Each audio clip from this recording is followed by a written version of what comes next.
Hi, my name is Intan and I'm 52 this year. I was diagnosed with breast cancer in 2021. I was diagnosed with stage 3B metastatic breast cancer. Hi, my name is Irene. I am turning my big 6 next year, so enjoying my last 5. So from the work side, I actually program manager for internship in an IT company, take care of early young talents. I was diagnosed more than 2 decades already, 20 years ago. Yeah. And stage 2C, gone through reconstruction and also a BRCA1 positive as well. Hi, I'm Bettina. I'm still 57 years old. I'm an IT professional. I was diagnosed with breast cancer in 2017 with a stage 1 grade 3 ILC, invasive lobular carcinoma. My name is Arun and I'm Bettina's husband. So when I was diagnosed with breast cancer, I was 50 years old in 2017. It was actually, I didn't feel anything, I didn't have any lumps. It was actually because there were like shadows in the mammogram of my annual medical checkup.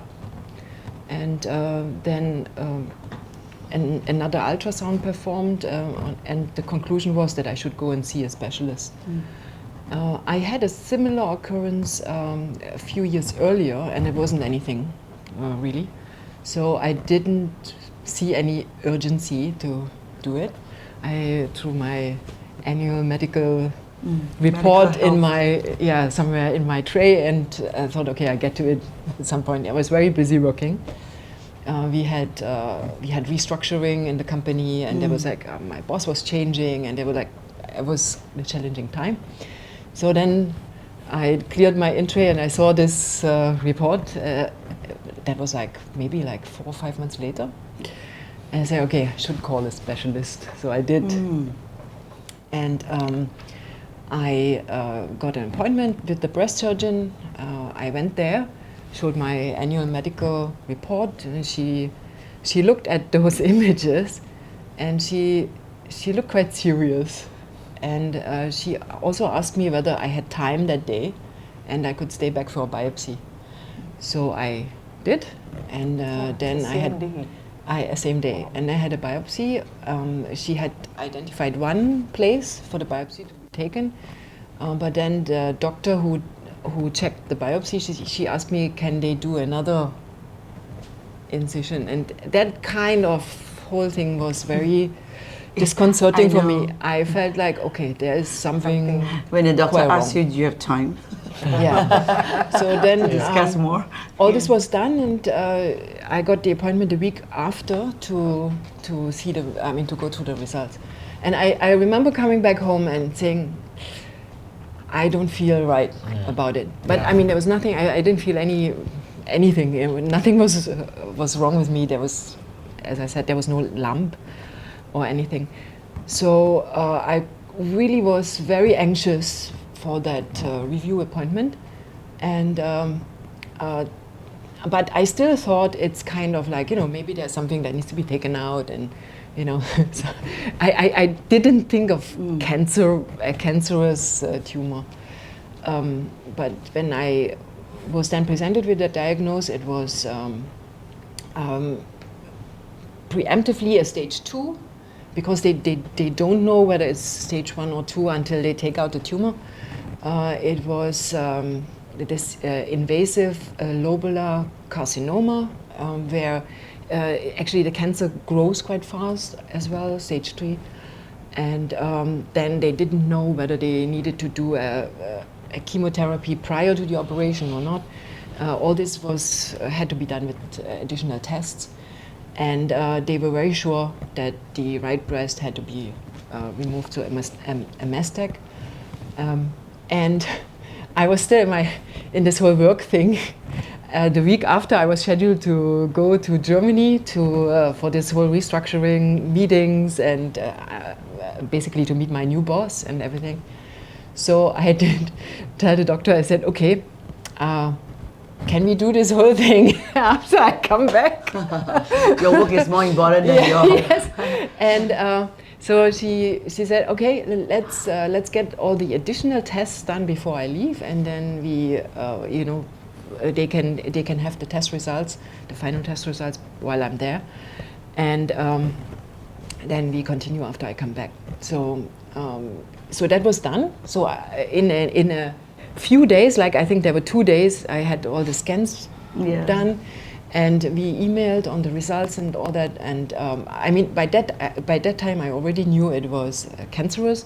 I already knew it was probably a stage 2. I had needed to have an operation, but it wasn't sure. We weren't sure whether I needed chemo or radiotherapy beforehand or all that.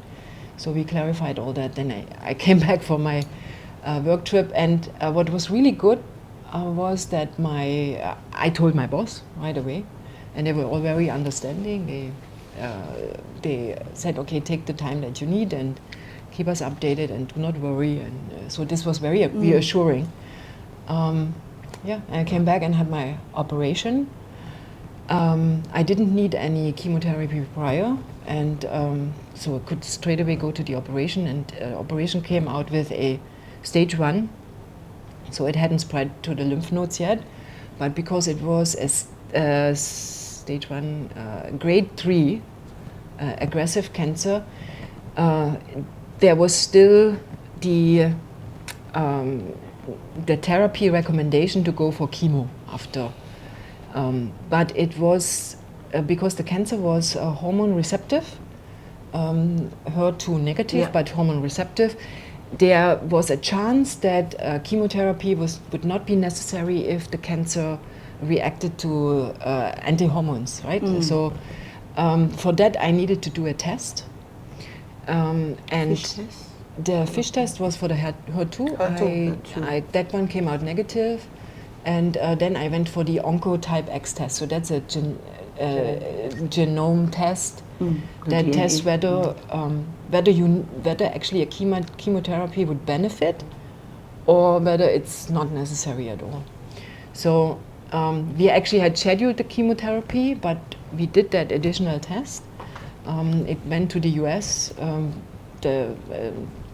This test is done in the US, and the results came out the day before the first chemotherapy was scheduled, and it came out such that I didn't need the chemotherapy. I could go for anti-hormone treatment, which, because I was already premenopausal, I could have that anti-hormone treatment, but we needed to shut down the ovaries with those, there were like quarterly injections. Zoladex? Yes, Zoladex. Zoladex injections, and then the anti-hormone therapy. So it was a fairly simple therapy. The real side effect was that menopause really set in. So, you know, all the mood swings, the hot flashes, the sleep cannot sleep, all this getting very moody. But compared to a chemotherapy, that was like, these were like side effects that I thought, okay, I'm glad to take these for the others.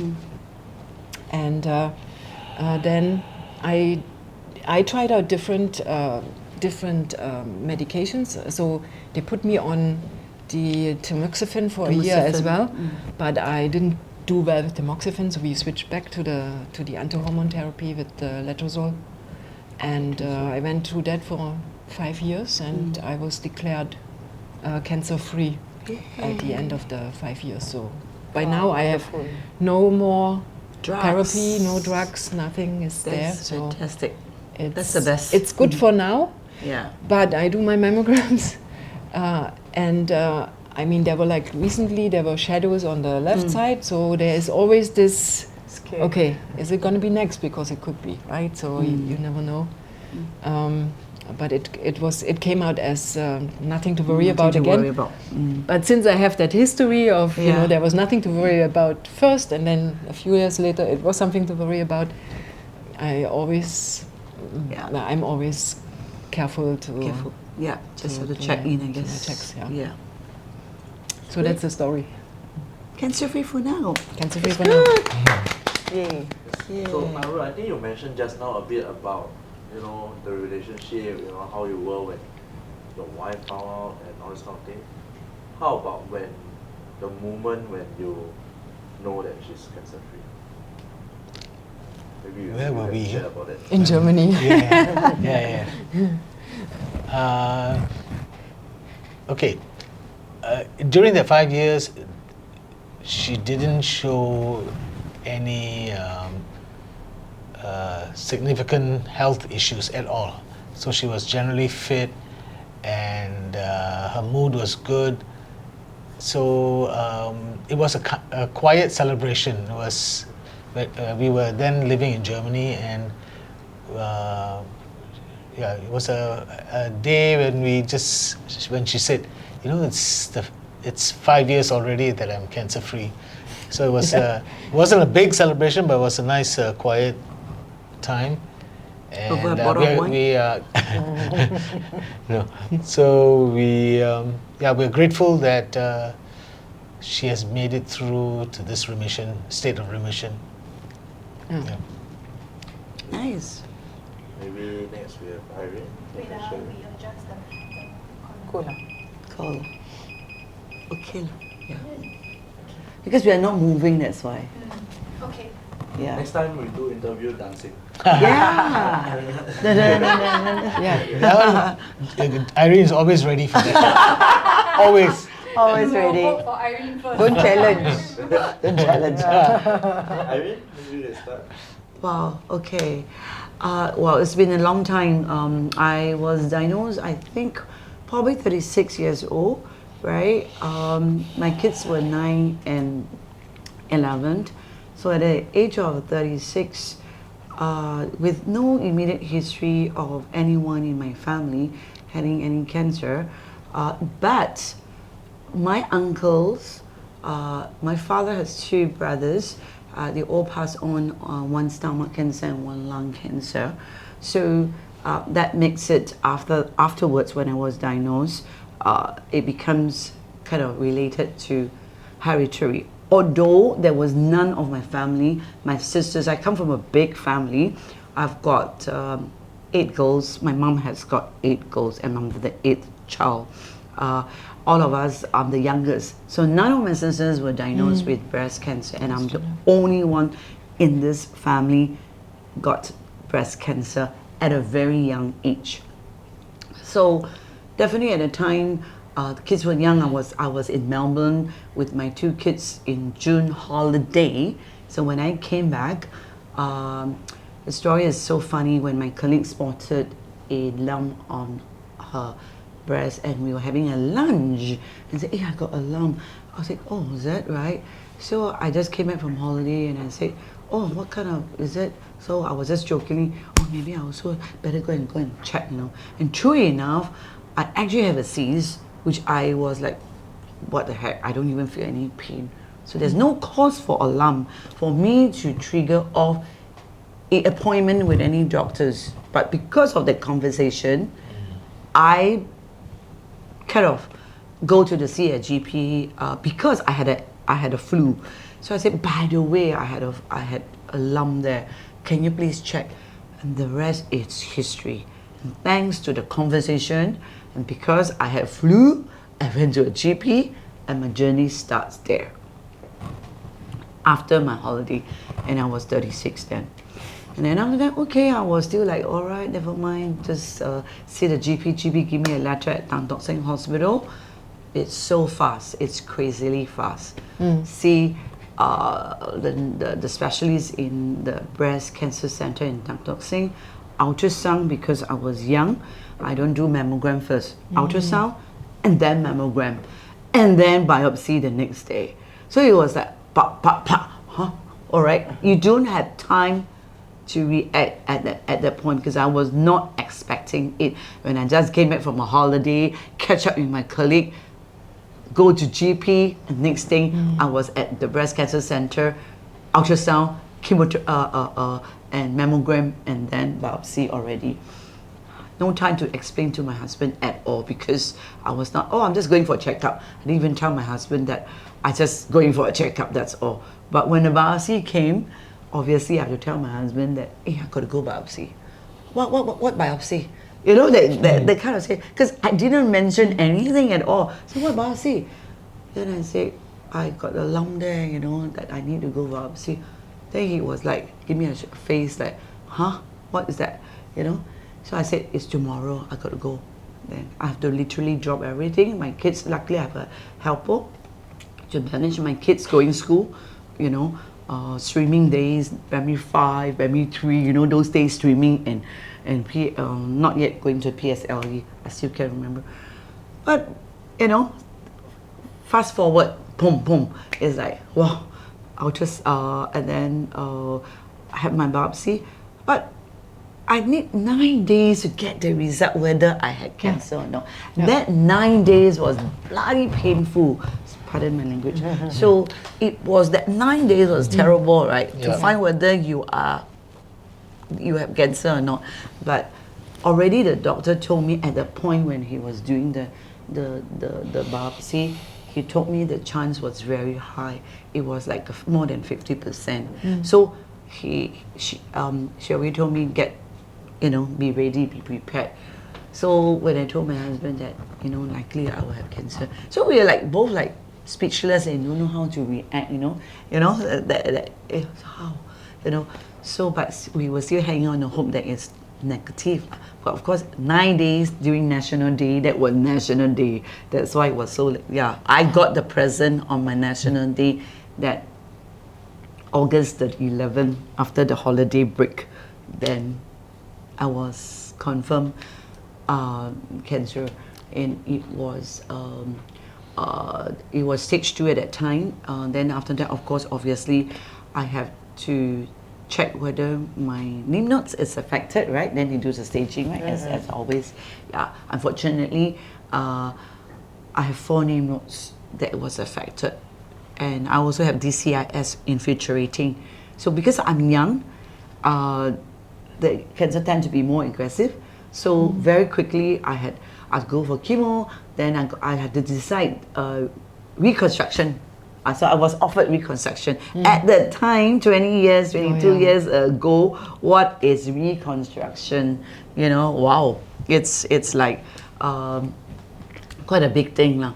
Yeah, and it was a very major operation because it's like, I had a tram cutting through the hip to hip, 15 hours of operation, like a tummy tuck, right? Cut, and then move up, and then you get transfer your fats and tissues over. So it was quite overwhelming now, but you don't have time at the same time to think about it. And then, but my pillar of support, as I mentioned, the kids, my husband, and my sisters all come together to look after my kids, and then so that I can focus. I had a helper at that time as well, so they were all my pillar of support. I think the challenge is how do you tell your kids Suyin at the age of 9 years old and 11, right? Mommy, the first question my daughter asked me, Mommy, are you going to die? It's so funny because my friend brought me a book on breast cancer and leave it on the tabletop. And of course, my Suyin, CANCER, very funny, the kids, when they relate cancer, it's death. Very quick, I never say anything. But when they see the word, nobody teach them, right? When they say, Mommy, are you going to die? It's like, wow, it just hit me, boom, wow. I was like holding back, how do I react to talk to them? No, so I tell myself, Mommy, it's not going to be right. I am going to come back. I'm just going for a surgery. I'll be back. So that was my mindset, telling the kids that, to educate them that, to give myself self-confidence that I'll bounce back. I'm not going to lose them, or neither they're going to lose me. Yeah. So I think that moment, you're being a wife, being a mother, and then your work as well, right? Because at least, I think it's crazy that at that time you asked me to rewind 22 years ago. It's like, will I lose my job? Will I lose my husband? Will I lose my kids? That were the 3 things that just crumbling on me at that time, right? So much to care about. Oh, my surgery, will I be myself and so on? Will I be able to wear my bra and so on? I'm going to lose my breast, you know? Will I be able to take care of so much things? But anyway, I'm going to fast forward now. Yeah. Been through that, you know, after that, chemotherapy, 12 sessions, radiation. Guess what? I had hyperbaric treatment as well. What is hyperbaric? Because Oxygen. Hyperbaric. My breast bone cracked because of radiation. Yeah. So chemotherapy, I breezed through 12 sessions. Terrible. Radiation, 30 sessions. Boom, go through. But what happened?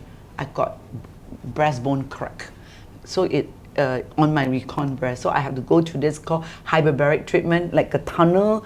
I think they used to treat divers with those diabetic and so on, so that oxygen, very intense oxygen, feeds the cell so that you recover faster. So they use that hyperbaric treatment for my treatment as well. So I went through like 30 sessions in that, like airspace, that kind of thing, I can remember. So my journey was quite interesting because so much of treatments that I will go through, right, under the 9, chemo, radiation, hyperbaric, and then homotherapy comes in, tamoxifen, right?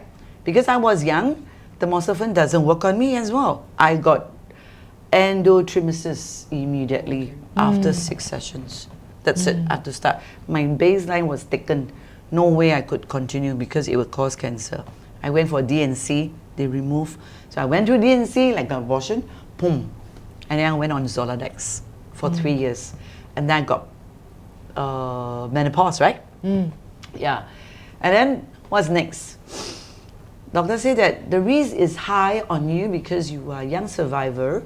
And then because of my background, my uncles all passed away. Why don't you go for your DNA? At that time, you know, the DNA test was not very popular at that time, right? So I was very heavily funded by NUH because DNA just came in only, and the test is going to be done in US, right? So because Dr. Lee Su-Chin thinks that being young and the cells that I have suggests that I may be a BRCA1, which is the DNA mutational, the breast cancer mutation cells. I think 4D also not so accurate lah. So I bingo. So I went for the DNA test, and then I was diagnosed with BRCA1 positive. It takes me a long time before I decide to go for that test. Why? Because I was still young then, right? 6 years lah. In my 36, maybe about 40 years old. Yeah, or maybe about 5th year. Then, in order to go for the DNA test, you need to know the consequences, right? Because if you are positive, what do? You have to remove your good breast and your ovary as well. Do I really want to part my good breast and my ovaries and lost the rest of my feminine assets? That was a big tall order to know. So I took 2 years before I decided to go for my DNA test. But then after that, my oncologist said, you should go. I think your chance is very high because, you know. So trainer, okay, bite the bullet, let's go. And then get the test done. 6 months later, result came out, BRCA1. Bingo. Then and I was going to Hong Kong for dragon boat race. Okay, then I said, like you lah, hold on. So I hold on. I said, okay, let me have my race first, okay? Then I remove my ovaries. My breast comes later. And that was so funny. My menses came. I never had menses because of my Zoladex, right? I was in Hong Kong. That was my last menses. It was so funny. I had to go 7-Eleven. Don't know why my menses come. I really don't have already, you know, got Zoladex, still got my menses, right? It's so funny. It's like, this is my farewell or what? The team go to 7-Eleven, get me a pet for that day. Okay, for my last pet of that era. It was so funny. Okay, then when I come back, I remove my ovaries. What a story to tell. Yeah. And then that was my end of my menses era, and then my ovaries eventually go, right? I came back and I finish, take out my ovaries. I take about 2 years break before I let go my good breast. Because I don't have to do it immediately, but it will to go because the 85% of recurrence is high. Because being a BRCA one, yeah. So that was so I hang on that. 2 years later, I decided to let go the other breast, and that was my silicone. So that was the end of my female access. But I got a good both recon breast lah. So I'm an exhibit 1, tram, exhibit 2 with silicone. So I always show and tell model in BCF support group. If you want to know and find out more about reconstruction, I have exhibit A, I have exhibit B to show. So that's how I make my journey, how I share my story so that, the rest of them know, what is it like. And I thought that was, a nice story to tell and benefit others, right? Yeah. And how I survived through, that period of time. Yeah. So, life is so unpredictable, and that year when I had my reconstruction of my second breast to go, my husband had cancer, of adenoid cystic cancer, and that was 2011, and that was very painful year that I never remember. I will can't forget that painful period. I just forgot about I just discharged only 1 week later, and then he came back with this lump, and he told me that he has this real ulcer or something, but it's damn big. Then I said, let's go and see an ENT. Don't and men, how is it like? Oh, it's just ulcer, don't worry. But I said, no, it's very ugly look. So we decided to go GP very quickly, like me, like that, GP, and then you go ENT, boom, bingo. It was private, and then it was and the result came up very fast. Sadly, he has to undergo a major reconstruction, and I went through the same surgeon. So he is so funny. He went through the same surgeon as me. So the same surgeon, Dr. B.K. Tan, who reconstruct me, also reconstruct my husband. So we have a very beautiful relationship with this surgeon, a couple surgeon that cut the wife's breast and cut my husband's jaw, the entire mouth here, and reconstruct from here, groin to here, from here to the mouth. Yeah, and then I have pay 1 for 2. So I went to see the doctor, BK Tan. He says, okay, you come lah, for free lah, okay lah. So, so I pay 1 price, but for 2, not bad, right? Yeah, I always joke about it. Yeah, so it was a very interesting journey, but a very challenging one. Yeah, but we survived lah. We survived the wave. It was painful, but looking back, don't know how we gone through. Life is it's unpredictable, and but it gets stronger and stronger, and you just get more resilient after that. And I turned my crisis into strength. So I've always been sharing to others that, you think your life is hard, but others it's even harder when someone have no limbs, when someone have no this and that, can't pay can't pay for treatment, no food to eat, and so on. So I always count myself very blessed that I still have doctors to treat me. I still got food. I have a job. So I count my blessing each day that I continue to be able to live positively. I have able to breathe fresh air and have wonderful friends surrounding me. So that makes my life happier, and and I live stronger. And also, as I said, pass on my positive vibes to others, so that the journey is not as bad as you think, as long as you put things in right perspective. Yeah.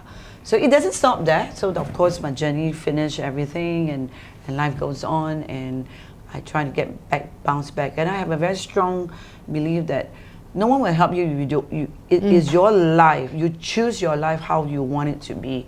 So that was a long journey with my husband diagnosis and so on, right? And then kind of a wrap lah, because both breasts gone already, and then my husband also survived through the journey. And I think then doctors say I don't have to. I only can see him once a year. So everything is all clear. And I don't have to go mammogram anymore because both breasts is gone, right? So that's the thing, right? Yeah. I just, and ovaries is gone. So to me, I'm cancer free, right? I just need to make sure that there's no other cancers in other part of my body because breastless, only reconstructed breast, that's all. And then the rest is just about taking care of myself and stay strong and stay fit, right? And the rest is just really now spending more time with my husband because he's going through the second round of cancer. But I think, life goes on. Yeah, just been blessed to be able to be alive here. Yeah.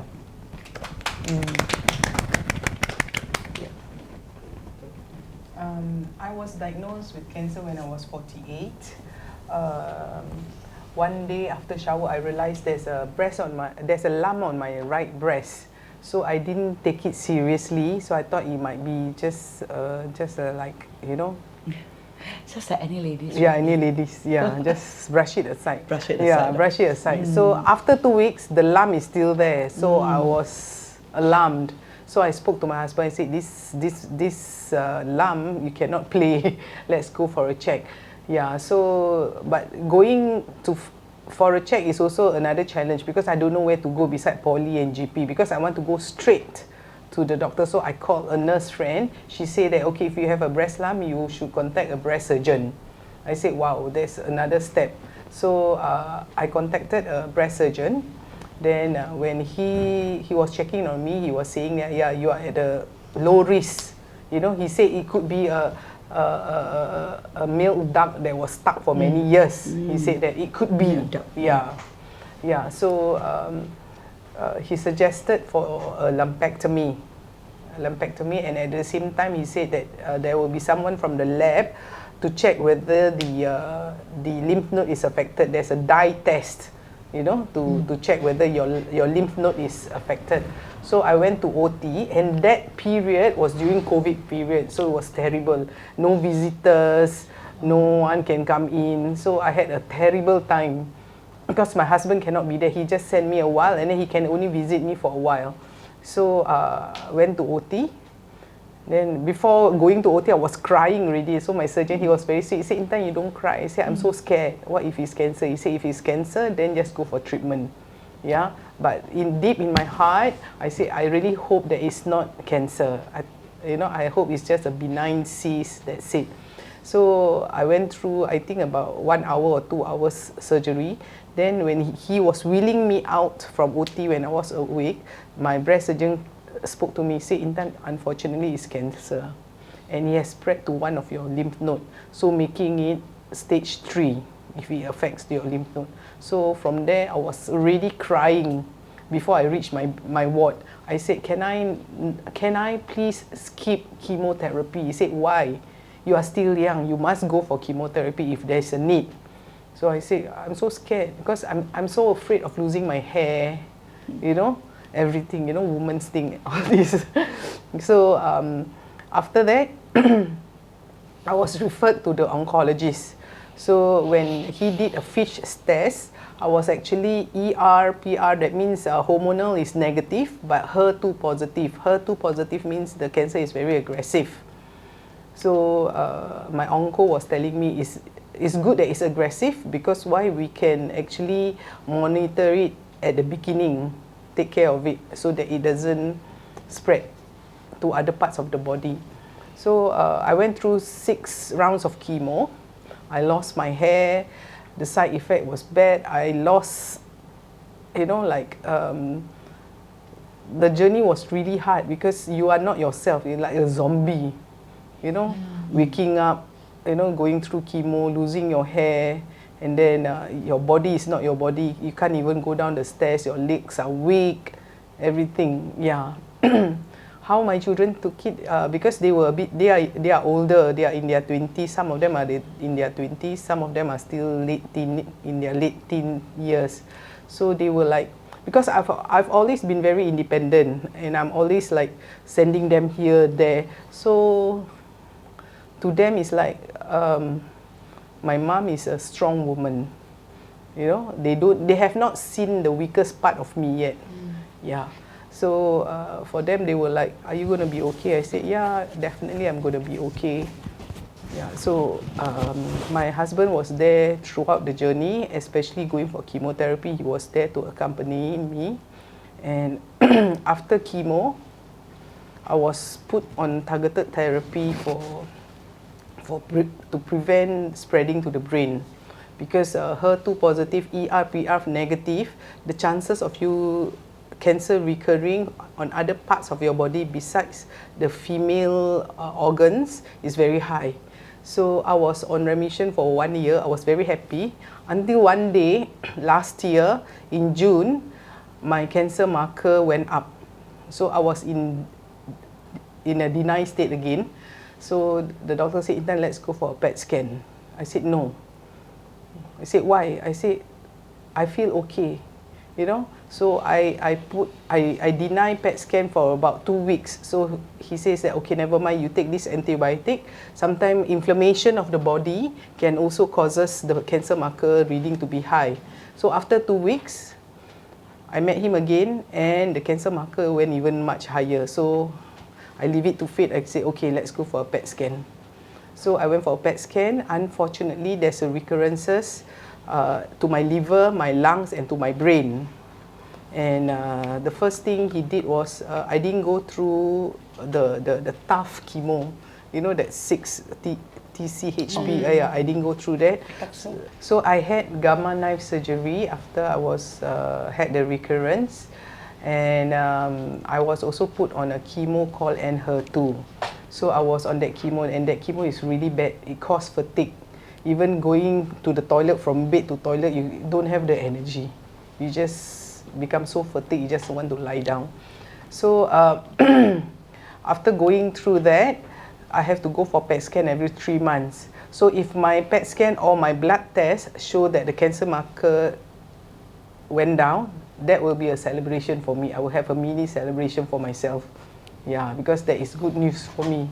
Yeah, so right now, after going through Enhertu for about 6 to 7 months, there was some of the nodules did disappear, and some became smaller. But one at the liver actually show no progression, but it maintained. So the onco decided to change the drug. So I'm on another drug now, on another chemo. But this chemo also make me feel very fatigued most of the time. So right now, I'm just grateful that I'm still alive, and I'm grateful that there is still treatment for me. Yeah, that's how I show gratitude. And also I'm grateful that I can still afford the treatment. There are many people who is out there who cannot afford the treatment. You know, because cancer treatment is really expensive. Yeah, so I take one day at a time. Every day I woke up, I'm alive, I'm grateful. Yeah, yeah. So cancer has made me stronger. You know, appreciate those around you. I think I become a better mother. I normally don't nag, so my words are not that harsh like I used to talk to my children. Yeah, I think I am a better spouse and a better friend. It made me that. Yeah.